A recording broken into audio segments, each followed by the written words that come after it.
growing up without a father, being killed by the NYPD, beaten, strangled to death by 16 police officers, it brought back the memory of yesterday. On yesterday, I was in my church, and we had service, regular service. And when we had the service, two young ladies, now that we know, had set up a whole disturbance scene because they are following, and they were sent by some bloggers, some media bloggers that are trying to use what happened to me, the robbery, to get their following up and to get their content up. And when I was in church, I was preaching, and the 69th precinct, they have officers downstairs in front of my church to make sure that we don't get robbed anymore. The lady, I think her name now is Tarsha, I don't know her last name, and another young lady came into my church, and one of my ministers told them that you cannot record. You can't record. And they began to make a scene. So I told them, let them record. They began recording, and she began to outburst and to cause a big disturbance in my church. So I said, come on over here. Now on the side is where I have people line up for prayer. So she came up over here, not to the pulpit. Everybody keeps saying that I invite her in the pulpit. You have to be a minister to be in the pulpit in my church. So she came on the side, and she began to yell at me. She began to cuss me out and say whatever she wanted to say. I let her say what she wanted to say, and I'm going to be posting more video because you guys didn't see the video inside of the church, so you'll be able to see everything. So she came over, she cussed me out, called me all type of names. I said, all right, me and my church started to pray. And I said, now you have to go. You have to get out. You have to go. What you guys don't see on camera is that she started to walk back to leave, and then she spit back around. And she came back after my wife and my daughter. So I have my wife and my daughter, who's 10 months old, sitting there, and she came and said, and now you're a liar, going towards my wife. And that's when you seen her walk in front of me, going at my wife and my daughter, and I grabbed her. Everybody's saying that I choked her. How can you choke somebody from behind? I don't understand it. I never wrapped my arms around her neck. I have no fingernails, so they say that I scratched her. I don't have any fingernails. I never have fingernails. You can see I don't have fingernails. So I grabbed her from behind, by her shirt, from behind, and by her shoulder. And I escorted her out. And I'm going to be posting this video. I'm going to post a video. And actually, if you look on the blogger, there are two bloggers, Larry Reid and King Jive. All right, these two bloggers, they're nobody, but they're trying to get publicity off of me. They were the ones that sent these people here. So once again, Bishop Whitehead was set up. We are coming off of the eve of me being robbed by 3 gunmen. By 3 gunmen, okay? That's the eve that we're coming off of. 3 gunmen came and robbed myself, my wife, and my church. And the gunman put a gun in my 8-month-old baby's face. Okay? And that's the only thing that I can remember. This lady had a bag under her arm, and she was going after my wife. And I grabbed her. And I took her out. I pushed her out, and I have the video. And the police officers saw the video. All the police officers saw the video that was there. I spoke to Chief Badry. I spoke to Inspector Stevenson.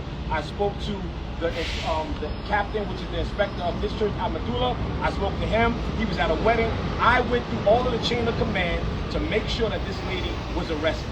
I went through all of the chain of command to make sure that they had the proper information to arrest this young lady. Both of them.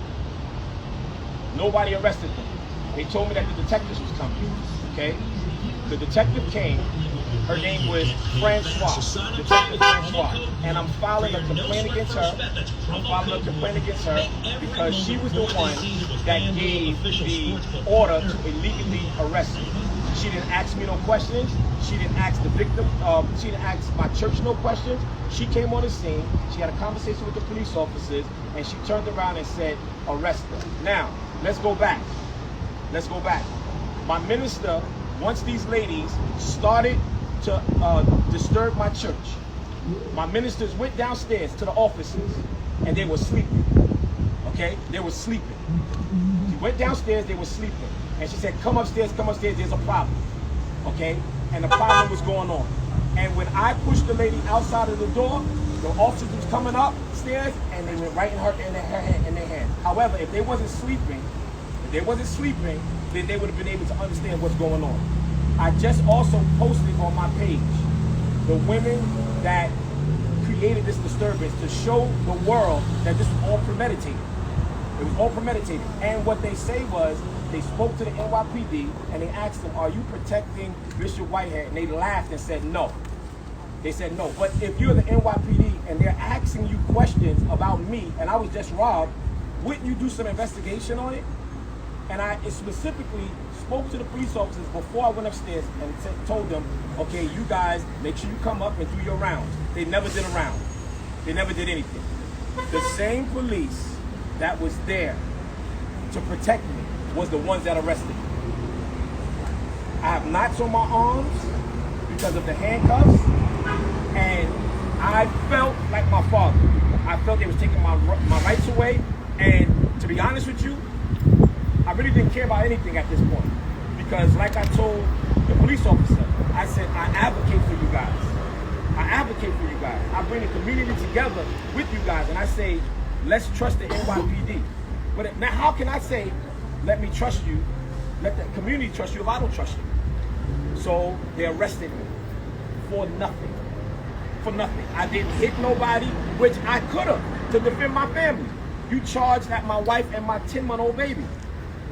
And how am I arrested? So Miss Francois, Detective Francois, came on the scene and ordered my arrest without having no conversation with me or anything. And I was detained and I was put right here in the the 69th precinct, where I was thrown in a cage with another felon. Okay, so I was treated like a criminal. So I went from the pulpit to the cell for no reason. The New York Police Department failed me and failed my church.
man who's supposed to be a bishop in the Lord's church called me up and ushered me up to the front.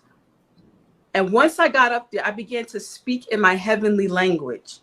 And I don't know what happened, but that's when it went left. I was praying in my heavenly language. And next thing I know, I was being grabbed behind my hair and drug out in the videos that everyone is seeing online. The thing that I want to let everyone know is that there's another narrative going around that I purposely went there to start some type of trouble. I'm not on that type of time. When I was there for the purpose of me receiving content and doing research. I never in my life had a man put his hands on me until Sunday. Wow. And so, and where did it happen? It happened in a church.